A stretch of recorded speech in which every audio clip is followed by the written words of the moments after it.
US President Donald Trump has laid out a roadmap to reopen the world's largest economy. It'll be a phased approach, focusing on easing restrictions in areas with low infection rates. Our approach outlines 3 phases in restoring our economic life. We are not opening all at once, but one careful step at a time. And some states will be able to open up sooner than others. Some states are not in the kind of trouble that others are in. Healthy Americans will now be able to return to work as conditions on the ground allow, instead of a blanket shutdown.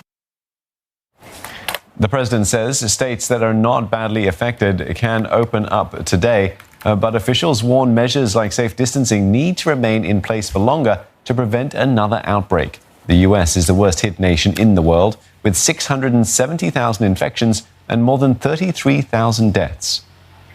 Simon Marks joins us live from Washington, D.C. for more on this. Simon, Mr. Trump has a plan, or while he has a plan, the final decision rests with the individual states, though, doesn't it?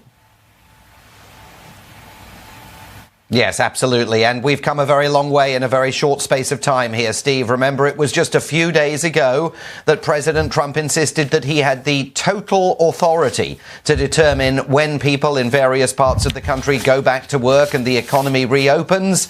But as of yesterday, he was telling the governors of America's 50 states, you call the shots. In other words, accepting that, in fact, the Constitution doesn't give him the total authority that he had previously claimed. And so it now does fall to the governors of America's 50 states to determine to what extent they're going to embrace these guidelines. They are only guidelines from the federal government. Now, President Trump said yesterday he believes that as many as 29 states have sufficiently low rates of infection that they could soon enter phase 1 of this 3-stage plan to return things to normal. And you graduate from each phase to the next by demonstrating 14 consecutive days of downward trajectory in terms of the number of infections and deaths. But we don't know how many of the 29 states that he has in mind will actually, over the next few hours or days, say, right, we're going to embrace all these guidelines that the government has now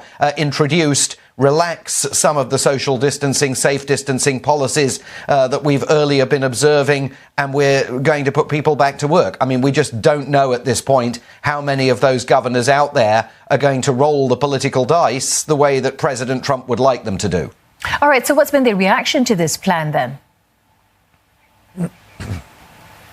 Well, very mixed, Glenda. I mean, President Trump, remember, throughout the day insisted that this was going to be a major news conference, and this is opening up America again, he says, OUAA, his new acronym for moving forward to what he described as the next phase of the war. But it was notable that even his top public health advisor, Dr. Deborah Birx, who heads his coronavirus task force, in detailing the plan to reporters, by the time she got to phase 3, which is the ultimate point of sort of reopening and returning to normal, she said, look, with phase 3, I'm not going to dwell on the details right now. That was a concession that phase 3 is still a very, very long way away. There are, however, governors in some states, like Michigan, for example, Texas, other parts of the country, that have been on the receiving end of protests, particularly from small business owners, demanding that some of the restrictions on their abilities to operate should be relaxed and need to be relaxed now. So there is political pressure in some parts of the country for these guidelines to be relaxed, but there is equally public health pressure in many parts of the country to keep the safe distancing guidelines and lockdowns absolutely in place. And meanwhile, the American people are struggling, Simon. We understand that there's been delays in stimulus payments for cash-strapped Americans.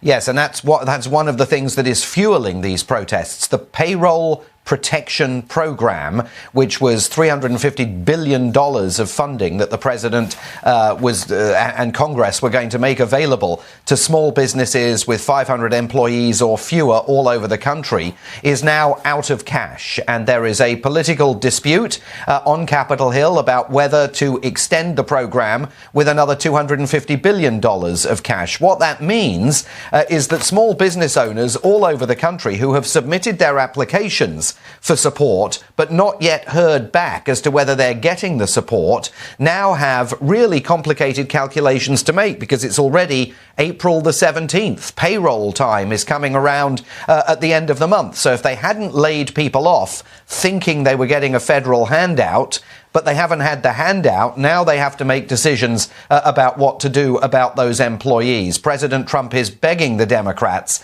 to agree to extend the $250 billion additional funding that he wants to see put into the program. And there's enormous pressure on Democrats from small businesses all over the country to accede in that regard to the president's wish. Okay, many thanks for that update from Washington, D.C., Simon Marks.